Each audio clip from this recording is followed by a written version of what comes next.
Aslamualikum. Aslamualikum wa rahmatullahi wa barakatuhum. Ya ayyuhal muslimin. Nasarakallah ila wajudina.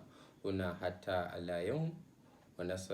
Wa ansallaha an yufiquna jami'an illa alfan fi hazal daras. Amma ba'd. As we proceed, the topic of today is don't deal with others as you would have them deal with. هذا fiqh في مطففين, which is slandering and backbiting. But I guess you all will be wondering why I named the topic deal with others as you would have them deal with, because this backbiting and slandering is a major problem that we are facing in our society now, that is causing enmity, causing enmity, and slandering itself, which is destroying someone's reputation, and which also sai kuga an yi hakan, which is munafunci da cin zarafi. Should I put cin zarafi? Something like that, yeah. So, amma bad. So, a wise person said that who seeks out fault in others is like a fly. He seek out the fowls. So flies do just go and pick. Like, they want the dirty things. They pick out things they want. They pick out things. So it only lands on fowl. Fowl, which is not good. The bad things. That's how fly does. Wherever you see fly, it's picking out a bad thing, something that is foul. So that's how some of us are. We pick out foul in others. So I look at you as a house fly. Some people are afflicted with the word but. And do you know what but means? When the word but comes, it's criticism. But when I mean criticism, he's good, but that but, they are going to say something bad about him. But this and that, this and that, this and that. So Islam so let's go to backbiting and slandering. What is backbiting? Backbiting is talking about someone behind his back. And what is slandering? Slandering is simply destructing of someone's image while talking. So Quran chapter 104 verse 1 says, "Woe to every slander and backbite." Who is the slander? Who is the backbiter? There's a hadith which the Prophet was asking his companions, what is backbiting? And the companions answered him, Allah and his messenger knows the best. Then he said, backbiting is talking about a brother which he dislikes while he's not there. Then one of the companions asked, what if it's something good about him? Then the Prophet said, when you say something good about him and he's not present, that is backbiting. While you say something bad about him and he's not present, something bad about him and he's not present, something that is a lie and he's not present, or bad or is a lie and he's not present there, it is called slander. You are not show him lack of interest. That is woo. You show lack of interest in it, because showing interest in it, it's like you are part of the backbiting and backbiting actually, and backbiting and slandering. That's what a hadith told us. So let's move into sorry, before I move on, sorry. Um there's this story of of Aisha radiallahu anhu. She was about to describe a woman, Safiya. Then she was talking to the Prophet. It's a hadith, Sahih Muslim. She was talking to a Prophet, and she was about to describe Safiya, and she said, Safiya, the woman that is. So she was trying to describe her as short with her hand, which is gesture with her hand without talking. Then the Prophet told her, he wooed her actually. He wooed her. He showed lack of interest in what she was saying. He told her not to not to say that again. And this statement of hers, if it was to be put inside, if it was to be put inside water containing salt, which is a sea, it will contaminate that water.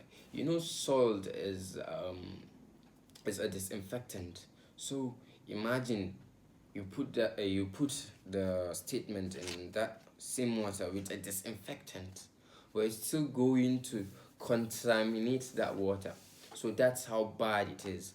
Backbiting is bad, and using act of gesture is an act of backbiting, like using your eyes, hissing, and just gesture, any gesture behind someone, or when he turns his eyes away from you, it's backbiting.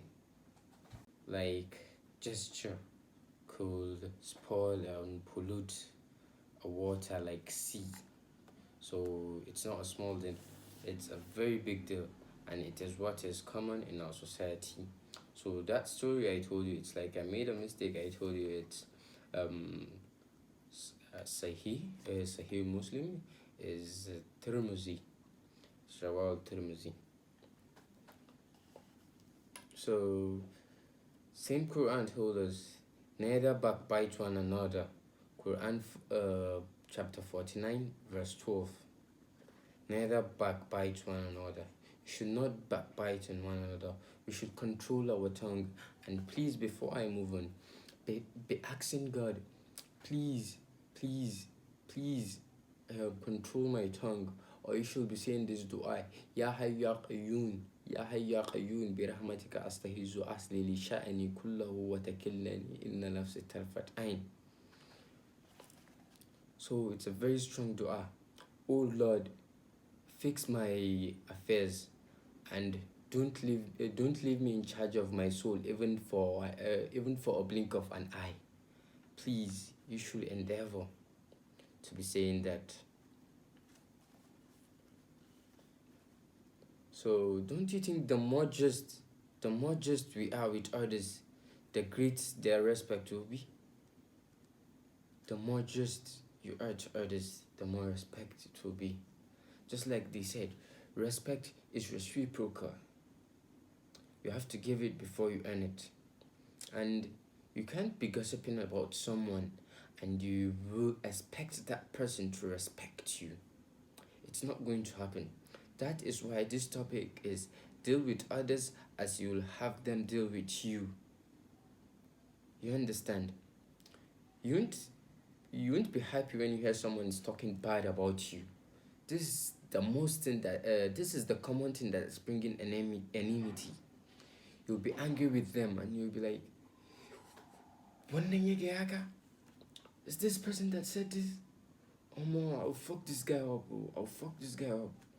So please, let's endeavor to control our tongues. So no intelligent person can think that he will earn respect and praise of others by belittling them. No one. If you're wise, you know what you're doing. You don't just think that by belittling them, you'll earn respect at that place. Just because you went there and abused your fellow brother, a fellow Muslim brother, mostly, you think that you get respect there, the people there will respect you, and they will think that you are not doing that same thing you said about him. That's if you're slandering. So my advice to you, since backbiting is saying something true about the person, which he is not there, if you can remember, at the first studies of the Prophet Muhammad sallallahu alaihi wasallam, peace and blessing of Allah be upon him. So if backbiting is saying it's saying good about someone and it's still a sin, how can you avoid it? From my own perspective, we're in a group, we're trying to praise someone. We have this model, it's a modern world now. We have phones. You can call him, tell him this and that, you're good, you just give him compliments. He will be happy. So I'll keep repeating this. That is why my topic is deal with others as you have them deal with you. You see, when you're happy, you want to be happy too. So when you do that, inshallah, someone will make you happy too. That same way or another way too. It's just like charity. When you give, Allah will give you something back. If you give charity, Allah will give you something back. Either ways. So deal with others. I'll keep repeating this. Deal with others as you have them deal with you. Because it is getting worse in this society. Just look around. Look at why people are having most problems. It's because one ya ce kaza, one ya ce kaza. If I'm lying, then you should answer yourself. So I will repeat this again. Neither backbite one another. Quran chapter 49 verse 12. So you want to earn your respect by violating others. So do you know the punishment of those who backbite and slander? When Prophet Muhammad SAW was on his way to heaven with Angel Jibril, then he saw some people with the hands of copper, nails and hands of copper. They were scratching their faces and their breasts. And he asked Angel Jibril, who is also known as Gabriel, he asked him, who are these people? Then he said, these are the people that eat the meat of their fellow brothers and sisters. So please, let's be careful and let's control our tongues. Please. So that story I gave you was a reference from Sunan Abi Dawood. So the Prophet ﷺ said again, still under the punishment of backbiting and slandering, a slave of Allah may utter a word carelessly which displeases Allah without thinking of its gravity, and because of that he will be thrown into the hellfire. So like I said, let's just be begging our tongue. As you see, just a word you utter can make you go to hell. A word.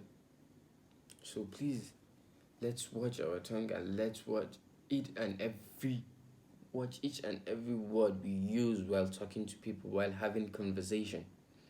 You might offend someone. And do you know the problem of offending a person? You are not offending God, you're offending that person. You must ask for his forgiveness. That is the problem. You must ask for his forgiveness. So the Prophet ﷺ said, he who has done a wrong affecting his brother's honor or anything else, let him ask his forgiveness today before the time of the day of resurrection, which he will neither have a dirham nor a dinar If he has done some good deeds, a portion equal to his wrongdoings will be subtracted from them. But if he has no good deeds, he will be burdened with the evil deeds of one he had done wrong in the same person. Al-Bukhari. So this was related by Al-Bukhari. Imagine you have to ask for someone's forgiveness just before the day of resurrection, which is Rana al-Qiyamah. Because if you haven't, ladan shi, let me explain this in Hausa so that each and everyone will understand this. His ladan shi za a cire, in an cire shi za a ba ma shi wannan wanda ya offending din, za a ba shi ladan shi, za a yi rewarding din shi da ladan shi. In kuma bai da zunubi, in bai da lada, sorry, zunubi kawai yake da shi, an riga da an cire for other cases maybe, then Allah will remove that other person there offending. Za a cire shi wannan in shi, za a cire zunubin shi, a ƙara maka a zunubin shi. So at that moment, you had no dirham, no dinar, there is no dollar, there is nothing, there is no cryptocurrency, there is no any other thing you exchange it for. Whatever, there is no, like, nothing, no deal you do. There is no diplomatic way in which we attach, nothing, you can't solve it. That is the judgment day. It's like exams. The day has come. So please, before that day, I'm begging each and everyone, on behalf of everyone you have interacted, I am begging you because I'm part of this. I'm telling you this not just because I'm perfect, because I am working on myself and I want you guys to work on yourselves too. Please, on behalf of myself, anyone or everyone, everyone you have interacted with, if someone may have offended you by the act of backbiting and slandering without you knowing, in fact you won't know because it's behind your back, on behalf of them, I'm asking you to please and please forgive them. You should forgive them because Allah loves the ones who forgive too. So I'll come to that maybe someday. So please, I'm the one begging for them. Please forgive them. Please. Kachi, today, Ya Allah, please, I have forgiven all those people that have backbite about me and they have slandered about me. You should say it even on your sujood to make it serious. Please, on behalf of them, I'm begging you for their forgiveness. Because I'm sorry, the other day I have been going through this, then I was wondering how terrible, this kind of terrible punishment they will undergo. So I decided for them to forgive each and everyone who did that act with my name. And I am asking each and everyone that comes across this to forgive me. Maybe I have did that act with your name too. Allah knows the best, actually. So please, this may be the end of my session. Please, I don't lie. So today's tip will be, you guys should be so serious with Abu Uzu Billahi Minash Shaitanir Rajim by each and every second of your life. When you're doing nothing and a wrong thought is coming to your head, please, A'udhu Billahi Minash Shaitanir Rajim. A'udhu Billahi Minash Shaitanir Rajim. And don't forget, Ya Hayyu Ya Qayyum, Birahmatika, Astahizu Asli, Dishani, Kullahu wa Takilli ila Nafsi Tarfat Ain. Please endeavor. I'm begging you, please and please. Wa bisalam. Rabbana atina fid dunya hasanatan wa qina azaban nar. ربنا لا تزغ قلوبنا بعد إذ هديتنا وهب لنا من لدنك رحمة إنك أنت الوهاب رب العزة عما يصفون والسلام على المرسلين والحمد لله رب العالمين.